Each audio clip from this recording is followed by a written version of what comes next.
Ramadan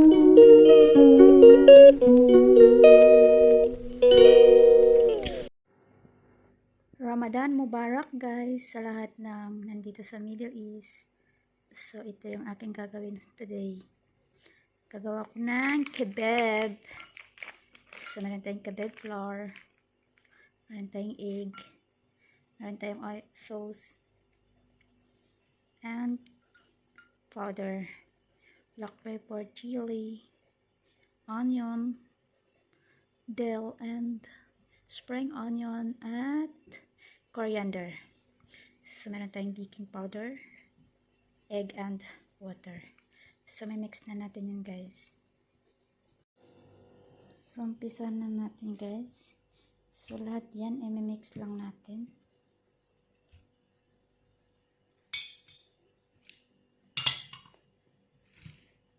I-mix lang natin yan lahat guys.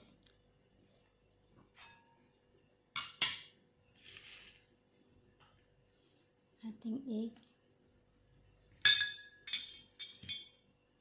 ating chili, black pepper, and chicken powder, soy sauce,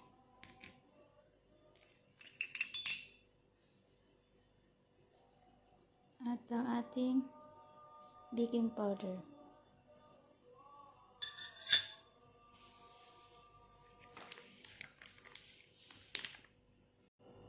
So next guys, yung ating kebab flour. So meron na tayo dito. So mix lang natin. So mag-add tayo ng water. Haluin na natin hanggang sa makuha natin yung texture niya. Mix lang natin guys.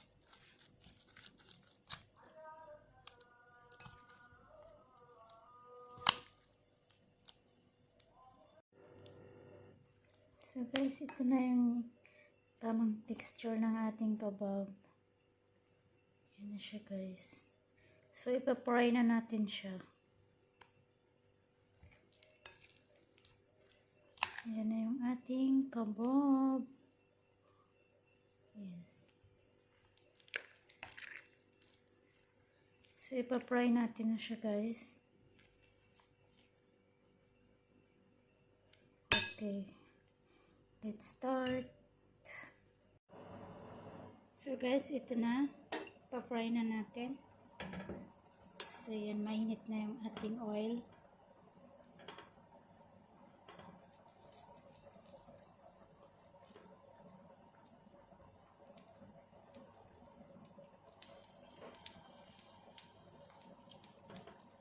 Estimated amount lang tayo. So gamit ang ating spoon.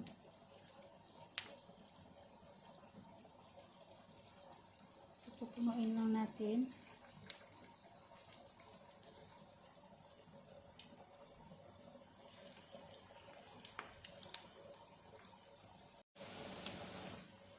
So ayan na guys.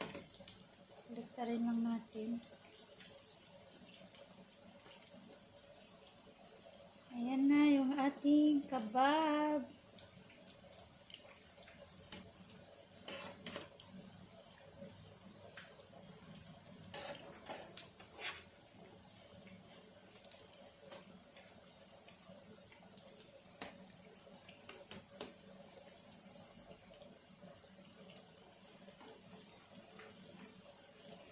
Pag nag-brown na siya guys, ibig sabihin luto na yan.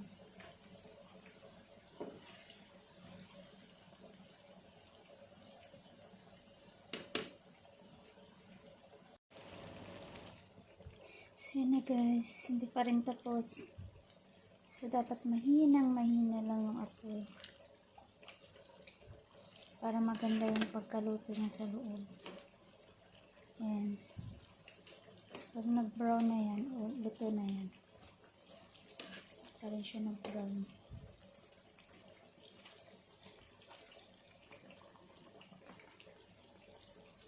Hintayin lang natin mag-brown lahat. So guys, ito na yung aking kebab. So, ready na siya guys. Simple lang siya. Mix vegetable lang.